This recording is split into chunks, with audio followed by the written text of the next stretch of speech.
new. Yes, and it's very here too, so I'm doing that as well. Right now, it's kind of gain more knowledge into do analysis. Love it. Very cool. Excited to help Tony and Larry get some homes soon. We're putting a few out there. And Hi, I'm Jeffrey. I'm in Daly City. I have a long-term rental in Houston. And right now, I'm just fun to learn. love it. So we're just doing introductions and then where you live, and also if you have any investment properties, share a bit more about that and what you want to learn today. I'm Isna, I'm in Wilson, I live in Wilson, and I have no investment properties, I'm here to learn, Jennie is a great mentor to learn from. And I'm just here to learn about investment as part time. In San Bruno, we don't have, just like what you were just, we don't have own investment properties, so we're interested in we're getting involved. She's open minded. Do you have a primary property? We did, yeah, we moved into San Bruno, got it in 2021, moved in recently, but that's, yeah, that's. Well, build some equity and leverage some other property. Yeah, everyone, I'm Julia, similar intro from San Bruno right now, and then just hoping to learn more from you. Thanks for having me. And then a few more people here, the intro, where you live, and then if you own any properties, and then what you want to learn. Hi, I'm Lisa Lee, live in San Francisco. 14 inherited properties from family, so we live in a primary. We have a property in San Francisco, and we bought a property in Sacramento. All in state, but extended. Yeah. I'm Phil, Hi, Phil. pretty much the same as what she said. Ditto. Yeah. What am I hoping to learn today? Just more about real estate.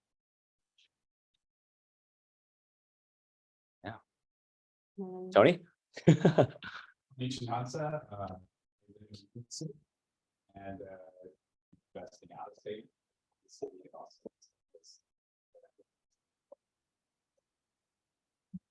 I'm here just to meet you in person. This is the first time I meet you in person. Oh, wow. That's true. Yeah. Well, and you own a bunch of record or music licenses, right? Oh, yeah, so I'm also. Super unique. invested in- Yeah. Two Tonys here, both in DC. I love it. And then Jay and us.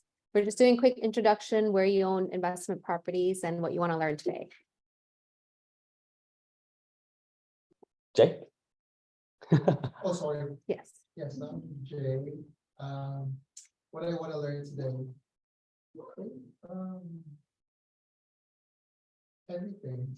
That's a lot. I don't know if we have enough time for that, Jay. First, Indianapolis. yeah. That's it. Great. So we'll go ahead and get started. Just a quick introduction of who we are here. And my name is Jennie Locke. I'm a local real estate agent here in Keller Williams at our office. So thank you for coming. And I started in tech, worked at Oracle. That's where I met Calvin. And we looked at investing in opportunity where we can be able to retire sooner or do things that we want to do in life. And just a bit of background, like my big goal was to be able to help my parents retire. They were immigrants from China, and they worked 14-hour days, 7 days a week in a clothing factory. And I was actually able to help them retire last year when I was 29 years old, moved them out from New York here and bought them a house, gave them a car, and have passive income coming in to pay for their monthly expenses and bills and everything. And now they're here locally. And yeah, I'll pass it to Calvin to introduce. Yeah, so you know, I think a lot of people here like did the corporate world for a long time and thought that that's what success would be like, and figured out real fast that didn't love selling payroll and database, so pivoted and found real estate and made a lot of mistakes along the way. But you know, like we all always learn from them, and you know, as you learn from them, you make mistakes and you grow and you get better and you do better deals, more creative deals, bigger deals, right? Until eventually, you know, one day you wake up and like, oh, I kind of know what I'm doing. And so that's you know, kind of how we built our portfolio over a long period of time of a lot of failures, but a lot of learning lessons along the way. So excited to share with you guys because I know a lot of you guys, I almost know everyone in this room, but one of the most important things that is like an essential skill for actually doing deals is underwriting deals, right? And so what I thought we could do today was just actually underwrite some live deals. So what I'll go over is it's a case study first, and then kind of show you guys like how to actually do it. And then we're gonna actually have you guys do one, right? We'll put you guys in groups and actually like put practice in the action, right? And we can come back and do Q&A and figure out what everyone's number was and see if we all got the same one. So so yeah, I don't know if you guys see. I think the screen's kind of walking out here, but we'll kind of do what we got to do. So why underwrite, right? So one is just my parents back in the day, we had bought deals in Vegas and whatnot, but I think for them, they always thought like, oh, like my underwriting is I watch HGTV, right? And I heard that you should buy in Las Vegas, so I'm gonna go buy in Las Vegas. So they bought in Vegas in 2008. What happened in 2009? Bottom fell out, right? So my parents like really never structurally ever had like the proper training and to the risk mitigation factors of like how do I actually underwrite deals? Yeah, like What do you mean by underwrite? underwrite deals. What does that mean? It means actually look at the deals and actually plug in numbers and say what are my returns going to be, right? And again, yeah, your deal analysis, exactly. And so your deal analysis is never going to be perfect, but your goal is to protect your downside, right? So Warren Buffett, who knows Warren Buffett? Anyone? Yeah, he's known as what? The best investor that's ever lived. But it's not because he gets the best returns every year. He doesn't, right? But what does he do? He just doesn't lose money for his whole career, right? And so in real estate, is it a short-term game or is it a long-term game? A long-term game, right? So the play is, all right, how do I never lose money, right? And if that's the case, then you'll be fine in real estate because in long-term real estate, especially in high inflation times, is always gonna be worth more in the future. So that's what we're gonna be talking about today. So to answer your question, is a deal a good deal or not? That's why you underwrite, right? And how I do my underwriting, you do your initial analysis, which we're going to do today, right?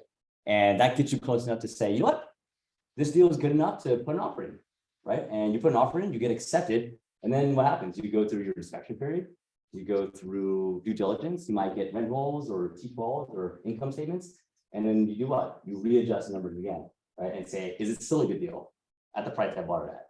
And if so, rock and roll. You did great. If not, which is a lot of times too, you renegotiate or you get out of the deal, right? And so it's always a game of cat and mouse of like, all right, like new numbers, let me re-implement the numbers, let me see if this actually works out, and we keep on doing that and going from there.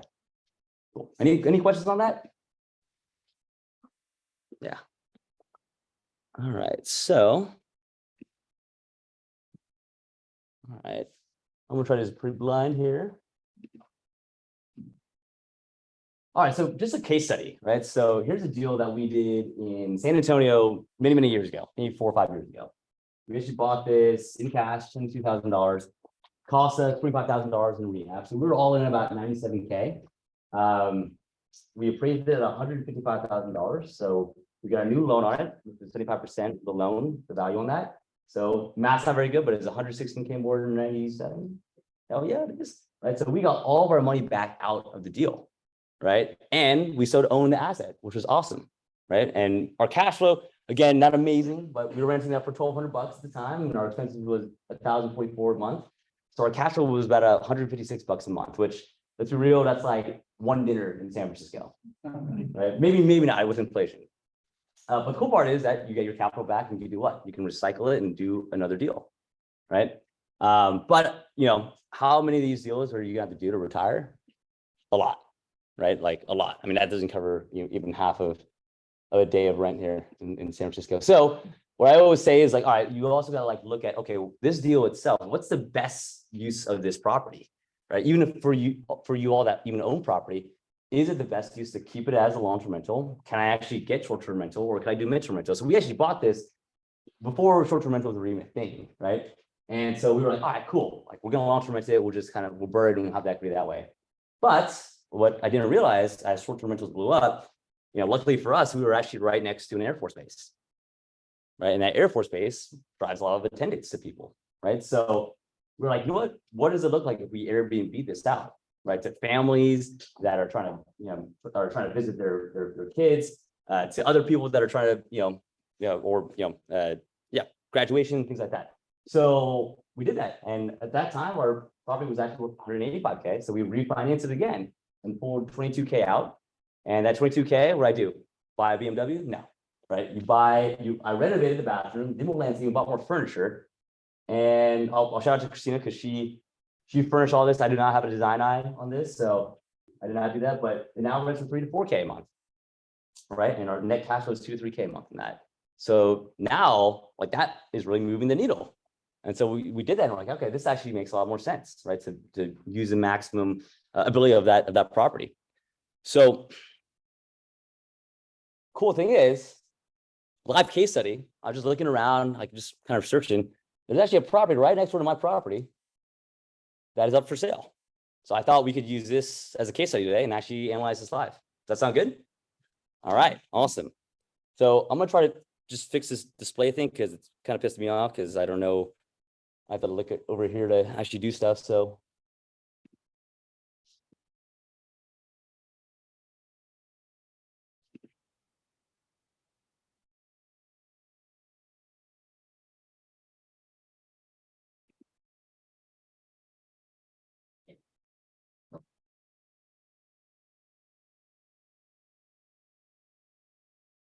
all right, now we're in business. Let's go. Okay, cool. So what's the first thing that we do when we're underwriting or analyzing deals? Anyone? Okay, I love it. So exit strategy, what could that be potentially? Or certain exit strategies? Yep, flip it, rent it out. Okay, that's great. What else do we do?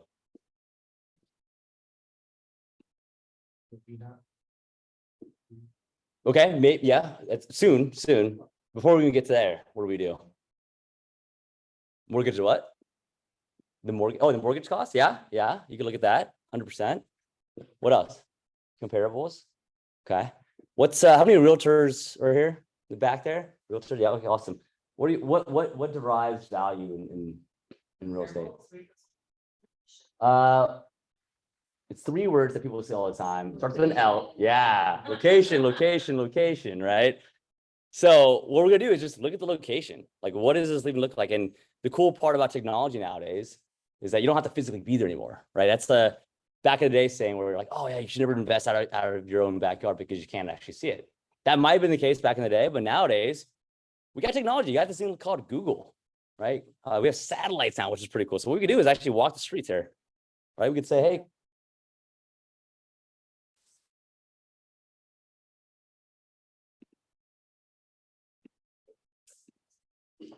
how about now? Oh, oof, that sucks. Yeah, I don't know, technology wise. What do you think?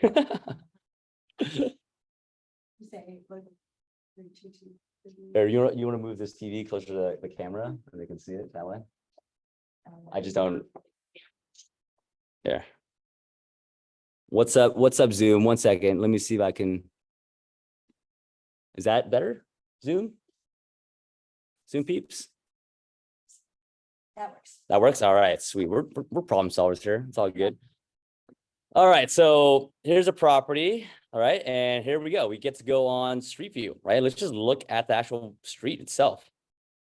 Right, so as we look through it, look at the property. Okay, we've got some houses there, some land there. Here's the subject property over here. Okay, kind of neighborhood does this look like to you guys? Suburban, yeah. Oh, we got another property. This one looks like it's for sale. So you might even want to call this person too, right? Say, hey, what are the comps? And it's so funny. I've had some really crazy, Google Maps experience where I've seen dogs in the middle of pooping. I've seen like, I had one property where I was looking at the street view and there were literally police cars right out front of it. And I was like, nope. Right. So it's just a good way to kind of like be able to like be around the neighborhood without actually being around the neighborhood. Yeah, I'd say like this is probably an older neighborhood then, right? Older neighborhood, like it's not a B class neighborhood, it's probably like a C class neighborhood, I would say, right? Older homes and based on the price. You see some development here, so that's good. People are building new homes. This one looks pretty new. Gardening here, so that's nice. We could also look at let's look at the Google Maps here and just see what else is around here. So you got a brewing company, you got the Air Force Base literally right here is the gate, right? So super close there. A couple malls. You can actually look at the malls itself and see what kind of like establishments are there. So if you see a Dollar General, what do you think of that? Part of lower class neighborhood. You see a Whole Foods, you're probably like, whoa, nice. Right. So you can also kind of see demographically, okay, there's a lot of Mexican restaurants, maybe it's a heavy Mexican residential area, right? So it kind of just tells you a lot about the neighborhood, just being able to, look through it like this. So now look at the neighborhood. We're also looking at what's a great indicator of a good neighborhood. Schools. Yeah, so let's look at schools here. 7, 6s. Okay, so 7, 6s. What do you guys think? Decent area, right? Not bad. You don't want to be buying A neighborhoods, right? Because A neighborhoods are what? They're expensive. And typically people don't rent there, right? So C's, B's all day.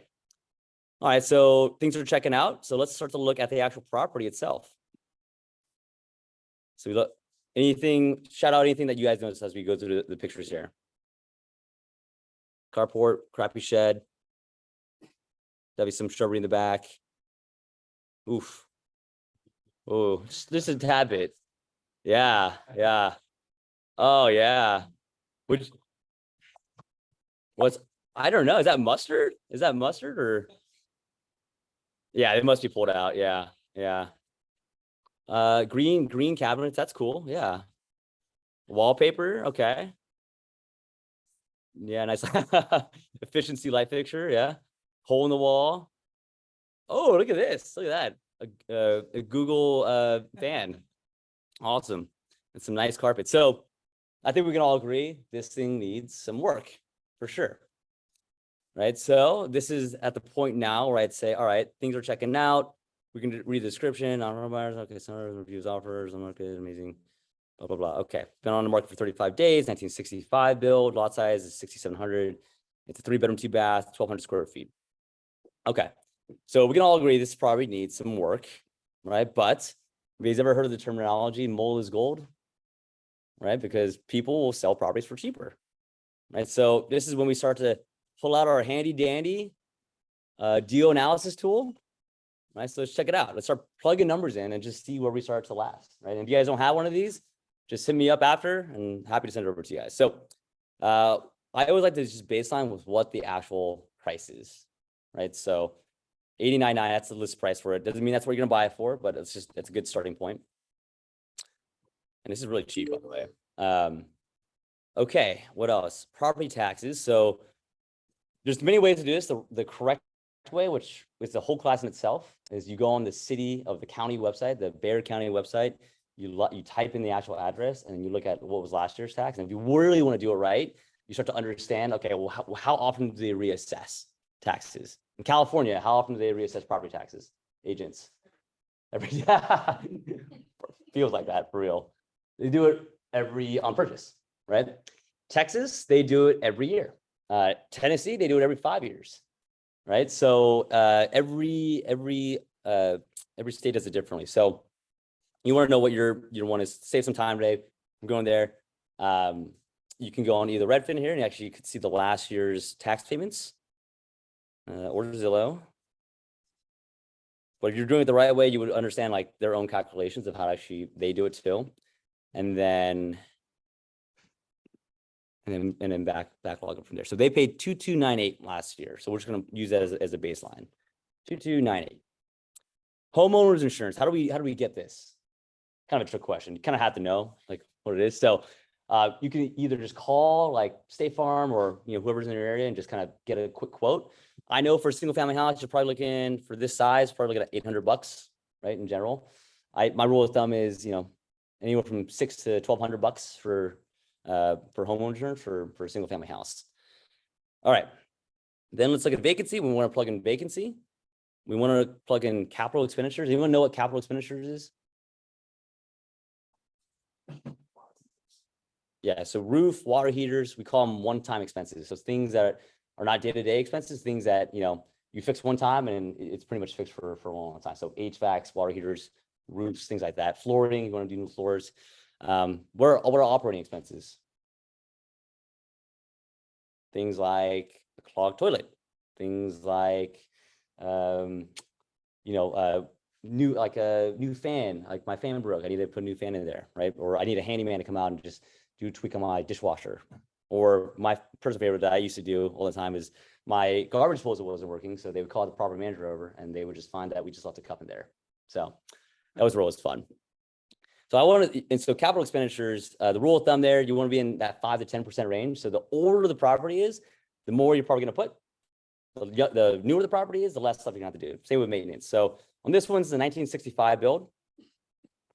So I'm going to say you're probably going to have a decent amount, right? So I'm going to say 8% there.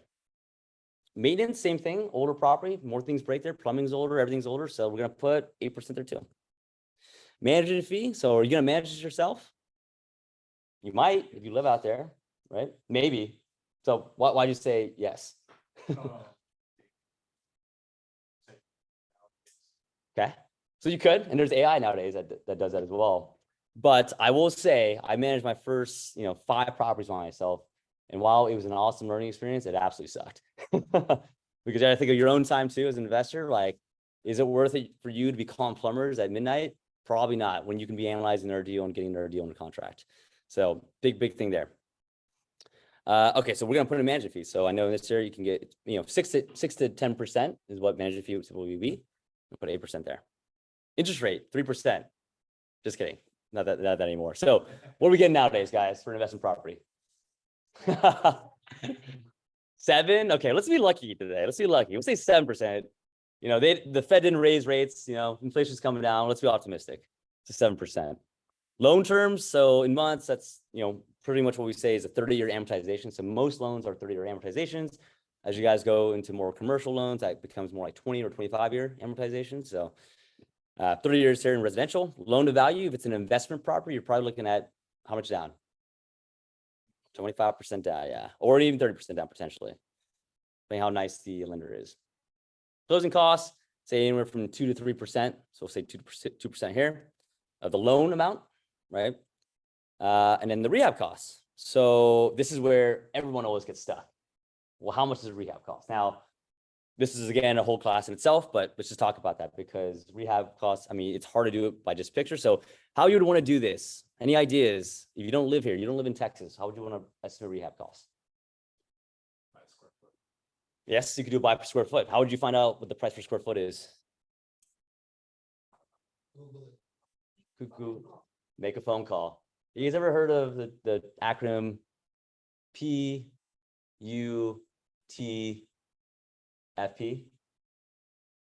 I write that on there, but I forgot it myself.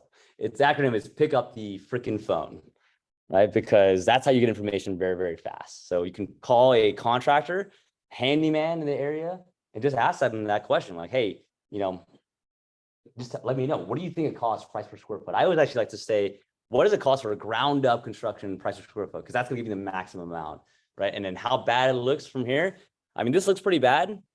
But to be honest, it isn't that bad. Like you have a house that's standing, right? So a lot of it cosmetic. You might have some plumbing issues. You have some drywall stuff. But to be honest, you're probably gonna tear down that drywall anyways and open up the concept, right? So, so it's all the demo works. What I see here is that demo works would have been done for you. We're half done for you. So call a contractor, ask them, what that price per square foot is. If you start to build a good enough relationship with them, what can you do? You can actually ask them to go over there and say, what do you think? Put a bid in, what do you think your scope is, right? And so can anyone name the 4 most important people in your team, especially as an out-of-state investor? Real estate agent first, number 1, of course. We love our real estate agents. Lender, contractor. What's the last one? Property manager. Awesome. So what I like to do is the same thing that the US government does, a little thing called checks and balances, right? So you may get a quote from a contractor, and then I might say, hey, real estate agent, you've done all the business out here. Does that sound right to you? Right? Just kind of like fact check it, right? Hey, property manager, you guys do some, turns and renovations. Does that sound about right for you guys as well? And now you're starting to understand, like, all right, like, are they kind of trying to screw me over, or is this actually legit? Right? And I'll give you a funny story. Like we have an ADU in our house, and we had a tenant in there, and she was complaining, hey, the HVAC, we have what's it called? The system up top, what they're called, but it was dripping. The AC was dripping. And so we called a handyman to come over, and he's like, all right, cool. I'm like, let me look at it. He's like, yeah, this is pretty bad. Yeah, this is it's gonna be like a $3,000 job. We have to shut out the walls, pipes leaking and everything. Right. And I called a trusted handyman over, and I was like, hey, can you just like give me a double second opinion on this? He's like, yeah, sure. Kim comes over. He's like, hey, cool, I fixed it. Your filter wasn't changed. That was $25. He just done with me $25. Sure. All fixed. Right. And so just watch us, because some people are like that, where they're like, hey, you don't live here. Like, I can take advantage of this person, so I will. Where it could be a $25 fix or a $5,000 thing, right? Bill. So that happens a lot. So yeah, so now we have a relationship with a contractor potentially, or we're estimating via price per square foot, right? So on this one, let's just take a look. 3-bedroom, 2 baths. So I like that. I mean, maybe you knock down the wall here, make it open concepts, add an island, cabinets and stuff. I'd say probably maybe like 60K on this one, right? Adding in for contingencies, wages have gone up as well. So we'll say 60K here. 1965 bill, unit number 1, square footage, we'll say 1,200 square feet. Cool. Income growth, that just means what's the long-term rental growth there. The equity growth, that means what's the appreciation rate there. So again, we're going to put that a little lower right now. Expense rate, that's a little higher right now. So maybe it's 5% right now with inflation. So that's that. So then we're looking at, okay, let's look at the rent rolls. Let's put in the numbers on here of like what we can actually do. Right. So now we have different strategies, right? Because not only do we have a potential short-term rental, we have a potential midterm rental, and we have a potential long-term rental. Right. So you talked about, Ali, hey, what kind of exit strategy should I do? Right. So, why not just start at what can make you the most money? Right. And if it's worth it or not. So let's look at short-term rental. So any sites that you guys like using for short-term rentals and analysis? AirDNA. Okay, cool. I was putting it up there. AirDNA. Perfect. Love it. So, University. Cool. That's great. This is actually this same one here. So just start to look at it. So this is a 3-bedroom, 2 bath. Boom. Let's just look at other 3 bedrooms in this area. So here it is in our area right here. So I got the free version right now, but if you buy it, will see the occupancy rate and the revenue as well. So this one's $148 a month. Let's just put that out there too. This one is a cottage over here. Okay, notes. 3-bedroom, 2 bath. Okay. So now what we're doing, we're just looking at comps, right? So this one's a 3-bedroom, 3 bath. Okay, interesting. So they renovated it, put some new floors, new cabinets, new appliances. They got the Snoopy shower curtain, which is definitely a value add. They got the bandana bed sheets. That's great. Okay, so this is an okay house, right? Didn't really decorate that much and use iPhone photos too, so that's cool. They're $85 a night. Let's see what they were doing on here historically. So they were doing about $148 daily rate, average daily rate, and they have a 4.9 rating, so good ratings, and 29 reviews. So they've been on for a decent amount. So that's a decent comp, right? We have one more bathroom than them, but if I know, like, all right, I can I can renovate our property into this, then that might be a good comp too. So that's one thing that is concerning though, as I look at this, It only has 85 a night. So like, what's up with this? So I look at his occupancy. June actually looks pretty decent, except for this last week here. And then July looks pretty empty. That's not a good sign. Oh, August is looking pretty empty too. Okay, that's not a great sign either. All right, so initially, okay, that's not great. And this was, okay, let's look at this. So once, again, you can pay for each city and stuff, but what's important here is the occupancy rate, right? You want to see what the occupancy rate is because you can see, okay, they're charging $148 average daily rate, but they have a 20% occupancy, way too much, right? That's not market. Let's look at another one here, $125. One has 3 reviews, and this is on VRBO. Again, they're not really decorating it. It's very nicely, to be honest. So, okay, and they're doing 125. What is that? They're trying to charge $175 a night. So again, if I'm like really like, if I'm like in, contract with this, I'm going to buy this report. I'm looking at the occupancy. I want to make sure that I know exactly what's going on. Yep. Yeah. That works out, but I guess the thought is that it works out as a Yeah. as well. Is there like a reason you did short term first, or is it? No reason, you can go either way. Okay. East in the middle, whatever way you want. I just did a short-term rental first because I have a short-term rental here, so I know. Okay. How do you know what's zoned for short-term rental? Yeah, so you want to you can Google just San Antonio City short-term rental permit. So this one is unique. This one's actually in Universal City, which is outside of San Antonio. Right. So if you look at the map of San Antonio, right, and a little tip of the trick right here, like let's just look at San Antonio, for example. Like so if you Google it, you'll see that San Antonio is part of, there is a permitting process there. Actually, let's do this.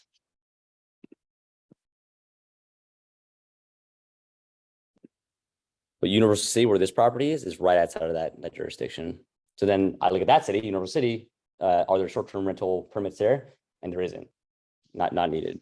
So you can see here on a map, right outside of it, right? So, which is a great thing because you're outside of the jurisdiction, you're also outside of the potential taxes that are in the city too. So it's another way to look at it as well. All right, so we're looking at the comps here, 159. This is 85 right now. This is 125. So maybe we're doing, let's say, and the rule of thumb I use just an initial valuation without even before buying it, 21 days a month, right? That's about 67% occupancy. So let's say you're doing, so let's say your average daily rate on this. What do we think, guys? So we got 150 here. This is a 3-bedroom, 1 bath. Let's see other availability. Not great availability either, to be honest. Yeah, not great availability there either because there's so many. This one has some bookings, but not a lot. So really, I'm thinking like maybe just like even like $100 a night, to be honest. Yeah. So it's maybe $2,100 a short-term rental. So let's just plug that in. Let's see that works. So 2,100. It looks great on paper, right? Because it's 11%. But what we're not doing here is we're not putting in cleaning fees and we're not putting in utilities, right? So let's put that in. So water, what's like typical water per month?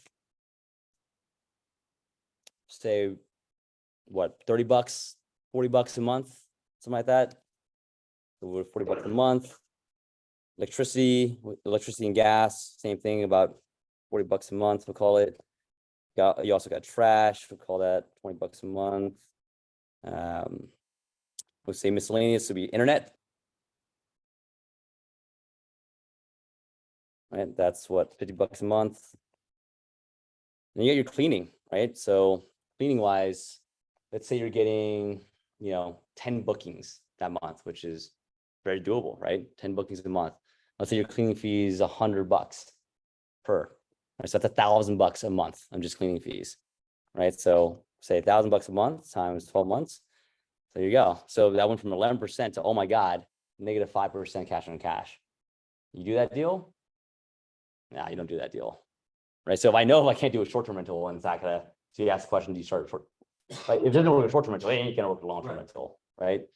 But let's do the exercise. Like, let's just even go to midterm rental or long-term rental right now, right? Because you don't have to pay for utilities or cleaning, right? And let's just see what the rent is at that point.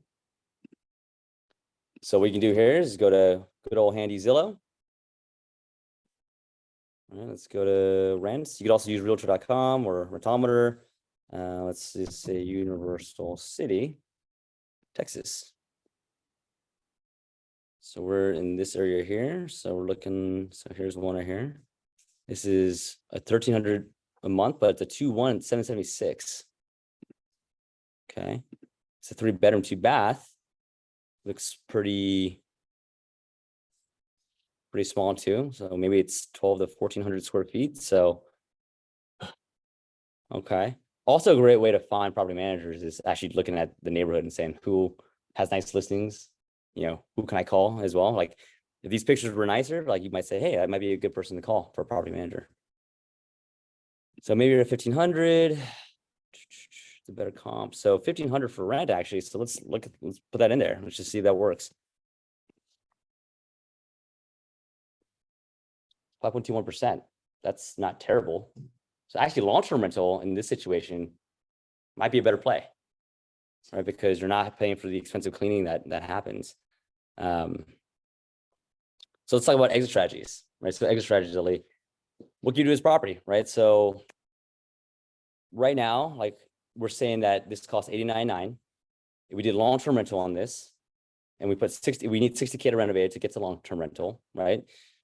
Do you do this deal? Maybe 5% cash on cash return. Let me do this real quick, 899. So what I want to do is actually look at the full thing because right now you can see the IRR is a negative, right? So that's just showing that we put a 90K, we put 60K of rehab into it, but now it's worth, it's not worth it. It's not calculating the worth, right? So what we're gonna do is we're gonna do our stabilized tab and figure out what's our ARV. Right, so ARV, anyone know what ARV means? After repair value. Let's go. All right, so you can use a real estate agent. You can also do comps as well for yourself. So what I like to do is I like to go on Redfin here, and I like to just plug it in, right? So I say, boom, zip code in there. I go from sold. Try to go 3 months, right? I'll say house, 3-bedroom, 2-bath. Awesome. And let's just see the area that it's in. So it's right over here, right? So we got a comp for 267. Oh my Lord. That's a 1,200 square foot place. Okay. I like that. And our comp from 192. That's pretty decent. No, not that renovated. 215. Nice. That's interesting. So this comp is renovated. Must not have been a nice job, but this 267 is really nice. So that's what you're trying to go for, right? Is something like this. Now this does have a garage and we don't have a garage. And this is really open floor plan. Looks pretty nice compared to this 215 one that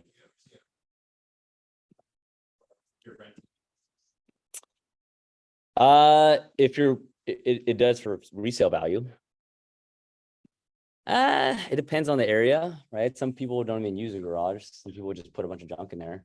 Some people value it, right? So just know your area. So hang on, let's look at this. So, I mean, your comps are looking pretty solid, actually. This is a brand new house, so I wouldn't comp that, but 235. All right, so where are we feeling on the comp side? I like it in that 230 range. We consider this is the last 3 months too. I mean, I think we make it nicer than this, but I don't know if we can make it this nice. Like this is pretty nice, right? So, but it's also a 2-car garage, so we'll kind of deduct for that. So let's say 230K, right? And I would also verify and checks and balance with your real estate agent. Okay, so 230K. And I'm just gonna put the same numbers in here. 2298. 800, I think. 7% interest rates. 60K. Right. We're saying $1,500 at that point. All right, so exit strategy wise, okay, well, if we can keep the budget of 60K of rehab, we're getting a cash on cash return of 5.21% in year one. And then our IRR is 24%, right? Anyone know what IRR means? Internal rate of return, right? So basically it adjusts for net present value of money, but also takes into account all your fees, right? That means, you know, your rehab costs, your closing costs, really anything from your acquisition, right? The loan proceeds that you get, to your NOI, right? So your actual cash flow year over year, right? To your disposition, right? So in 5 years, if you're following a 3% appreciation rate, you could probably sell for 293K, right? But then you'll have to pay back your loan, and this is how much your loan will be at that point, because you're paying down your loan, or your tenant is paying down your loan while you're doing it. And then you have selling costs of real estate agents as well. So it takes in every single thing that you can account for. So then what we're saying here is that in this case, if we're buying it, right, at this, right, we're putting 60K of injection in there, that means our total cash close is 83K. And our profit is 153K. So we put in 83K and our profit is 153K. Who does that deal? Yeah, double your money in 4 years, essentially. That's a nice return, right? So yeah, we look at exit strategies. Yeah, so you want to do a flip, I mean, easy enough, right? You just take all your expenses of what you're going to pay, right? And that also includes whole time, right? So if you're using private money or hard money or a HELOC, you account for your interest payments there. And then what you can get minus all your expenses. So it'd be a very similar IRR discussion, right?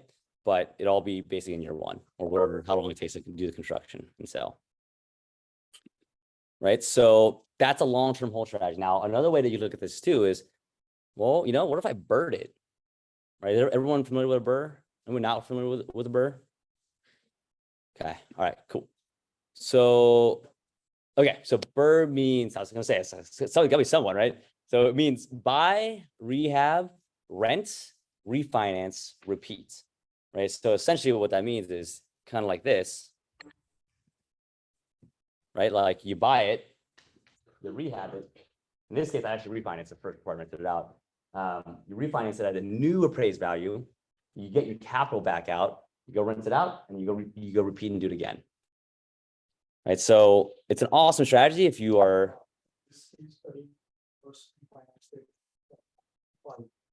Then you said you refinanced it again, you paid value of 185. Mhm. So that was in how many years? Like a year and a half. Yeah. So let's look at that exit strategy. Right? What if we bird it? Right. So in this case, cool. Like 89K, right, was our original current state. We put 60K of rehab into it. Our closing cost was $1,300. So acquisition costs, all the cash you put down is 83K. Our original loan terms was 75% down, 30-year AM on a 7% interest rate, and we have 12 payments a year. Our original net operating income, which is essentially just your income minus your expenses, right, is 9K. Don't worry about the cap rate. And then we put in here, okay, well, how many months into a deal until we refinance, right? Is it a year? Is it 2 years? Right now, Fannie and Freddie is requiring a year, so it might be a year that you have to do at a minimum. So let's just say our rehab takes a whole year, and that's when we refinance. That's important because it affects your current loan amount of your equity pay down, right? So if you look at here, if I did 2 years, right, that equity pay down goes down a little bit, right? So in this case, do 12 months. All right. And then what we say on the refinance side, well, what is my NOI there? What is my new ARV, right? That's already in there. What's my closing costs? Might probably less than that. And then what is my new loan, right? So, hey, if I'm, buying right now with 7% interest rates and next year is 2024, we're in June of 2024, our rate's going to be higher or lower? We don't know. Trick question, right?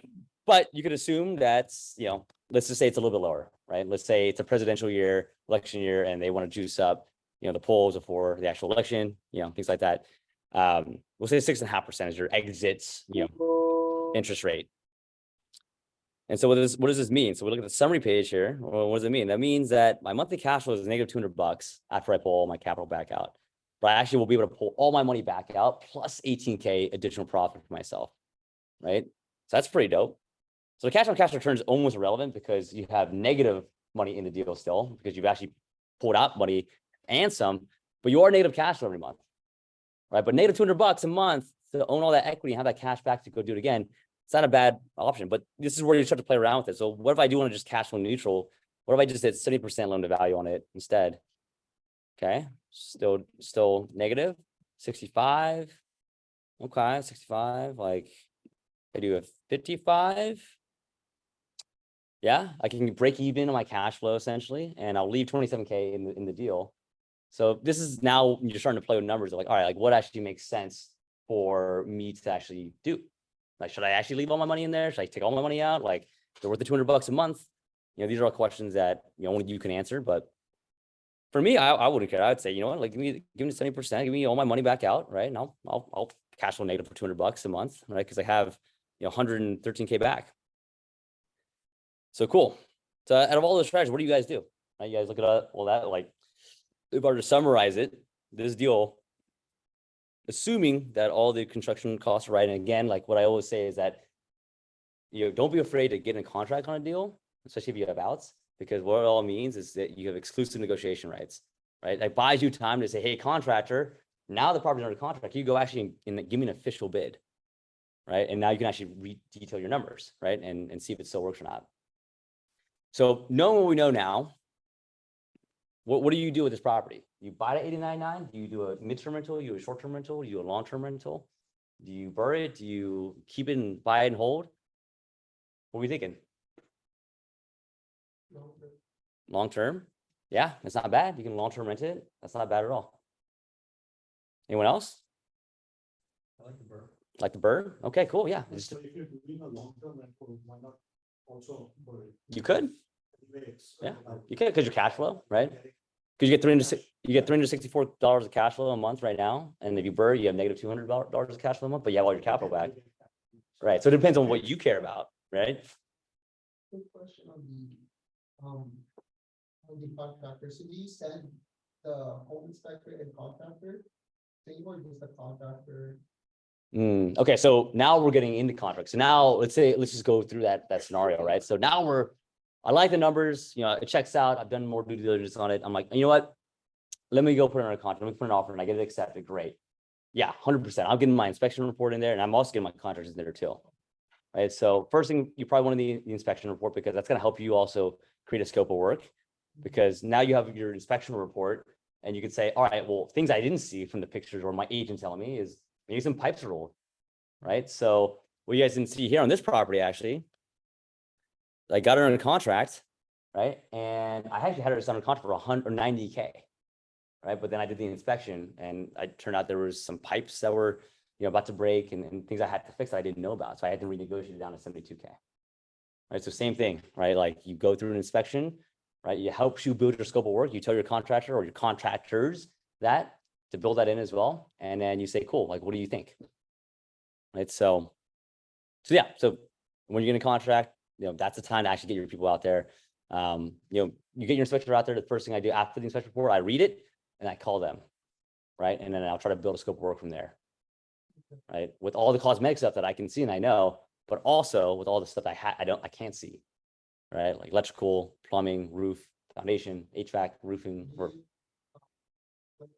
certain age in the house, you don't have. I mean, I wish I could, nowadays, like, let's just say this, I have some buildings in 1920s builds, but actually are solid builds. I've had buildings where I bought in the 1980s that were crap builds, right? So now rule of thumb for me, I try to be in the newer range in 1985 or newer.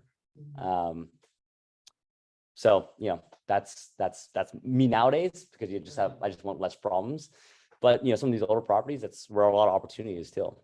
So 1985, would you say that's around? 1985.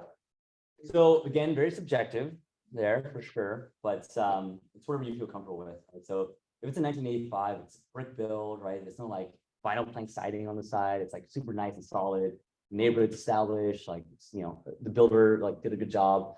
Then you know, maybe it's 6, right? But if it's 1985 with some vinyl plank siding and the dude can figure out how to build a roof, right? Then yeah, it's probably gonna be more than that. Ask me how I know. So yeah, learning lesson there.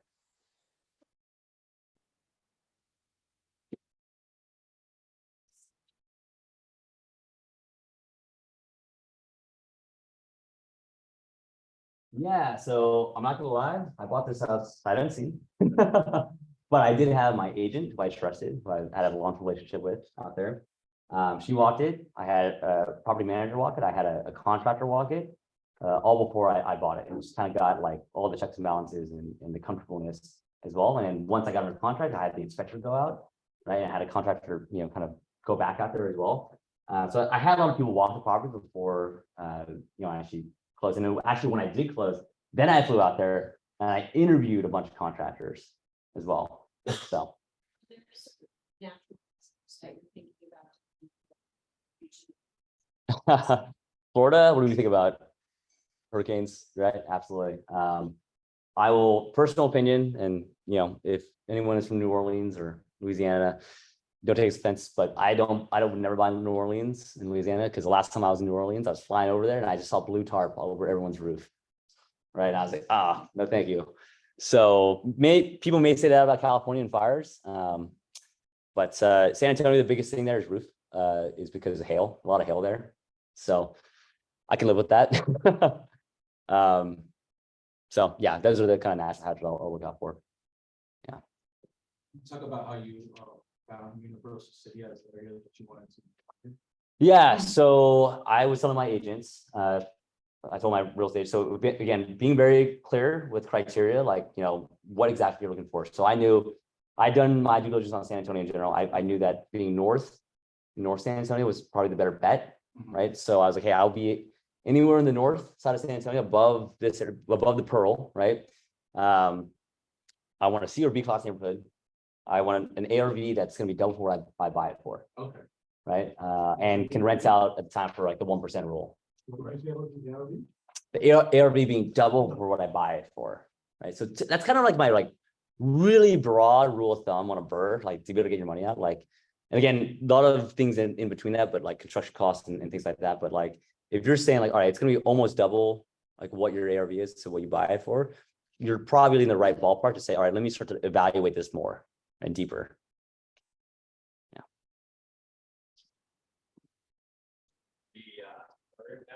If you personally, like, why choose BRRRR, even if you're minus, what's the thought process? Why in this example here? Yeah. Why would you BRRRR or why would you not BRRRR it? Why would you BRRRR it? Me personally, I would totally BRRRR this. On this deal right here, I'd BRRRR this deal. Yeah, I would take the negative 200 for the, what was it, 83K back, right? Because I could go use that money and do more, right? So it also depends on, and every single person, it's kind of a trick question. Every single person in this room is going to have a different answer to that, because you're all different investors. You all want different things.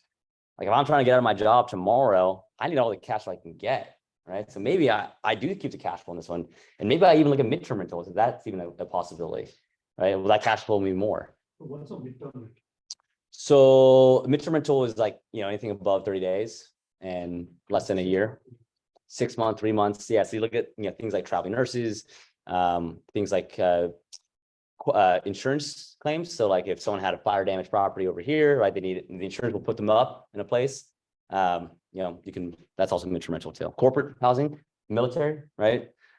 Things like that. Yeah, absolutely.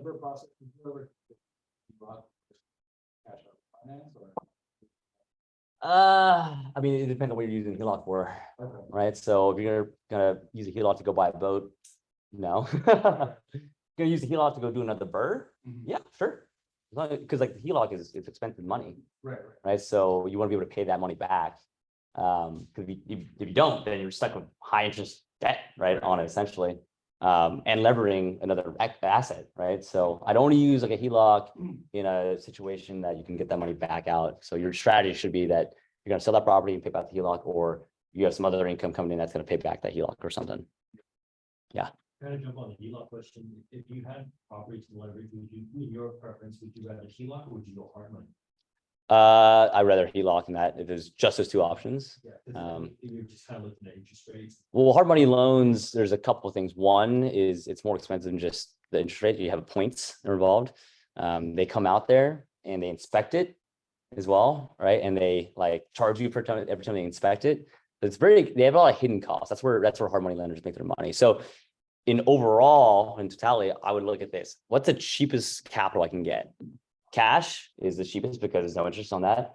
You can look at asset-based line of credits, right? Or actually whole life cash insurance loans. They're pretty cheap. It's 5.5% right now, or 5% right now, right? Asset or SB locks, asset-based lines of credit. So you could basically take, you could borrow against like half your stock portfolio, like a 6% rate. So it's cheaper money, right?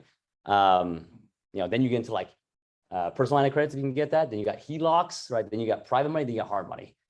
So I don't like hard money at all. Like, don't use hard money unless you have to, because it's most expensive. It is the most expensive money. What about using like 0% credit card? Yeah. I've heard that strategy before. I've never done that strategy where you just leverage, you get the 12-month 0% APR, right? Yeah, and you just keep on doing that, right? Yeah, you can do it. That's cheap money. But then it gets then when it's done, it's like 25%. So then you're like, oh crap, that's really expensive. Yeah. You have a solid exit strategy there, or there's personally why it seems more risky to me is that because if it takes you more than a year, right, then you got a whole freaking 25% interest now instead. So I like the idea of fixed because for sure. That's why I like the idea of, I don't like that idea of hard money because it's short-term debt. So what happens at 18 months or even a year, and they call that note due. Right? They got to lien on the property too, right? So it's scary, right? So I'd rather know for a fact that at least even with the HELOC situation, like you can get variable HELOCs for cheaper than fixed rate HELOCs, but the fixed rate HELOCs are more expensive, but for sure what you're getting. Right, Larry, we talked about this, right? The fixed rate HELOCs are great because they are more expensive, right? But you just, yeah. But you're trying though, and I think that's what's important. So at the end, I like to know, because where you get stuck, where people right now are getting caught with their pants down, is that they had no control, right, of not knowing. And right now, what's happening is all this short-term debt, right, is coming due, right? And they were underwriting on the exit maybe a 4% rate. Because they didn't think rates were going to double in a year, which I get it, like it makes sense, but it did, and now they're stuck, right? And they have to sell. And I've talked to so many people this last week where they're like, "Yeah, the seller is just down to walk away, like just pay off the loan, and he's cool." And they're like, "Oh, wow, it's crazy." So he's down to just take a loss, right? So, yeah, so that's what it is right there. So, how are we feeling? We feeling ready to go analyze the deal? All right, so. Let's do this, guys. I got a deal right here. We'll do a local one so we know the area a little better. Redwood City. It's a little bit on a more construction side of things for sure. But you can tell the construction, the rehab projects here in the Bay Area versus the rehab projects in Texas are 10 times the cost. But since we all know the area is better, right? I thought we could just analyze this deal right here. So 300 4th Avenue, Redwood City. Let's go into groups. Right, so maybe we'll count from one. Let's do how many people? 1, 2, 3. I can't count that many people. Let's just say 4. The 4 groups, 5 groups. Let's do 5 groups. Make it intimate. Right. So you want to start? 1, Okay. 2, 4, 5. Okay. 1, 2, 3, 4. Okay. 2, 3, 4. Cool. All right. So 1s, you can be over here. 2s, 3s, 4s, and 5s in the back. And so let's analyze this deal. I'll be up here if you guys have any questions. And if you want to get lost, have to talk about it.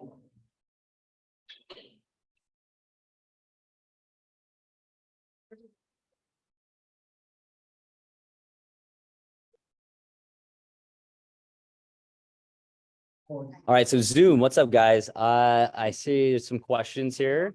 It's always a cash out refinance. Elise is asking, it's always a cash out refinance.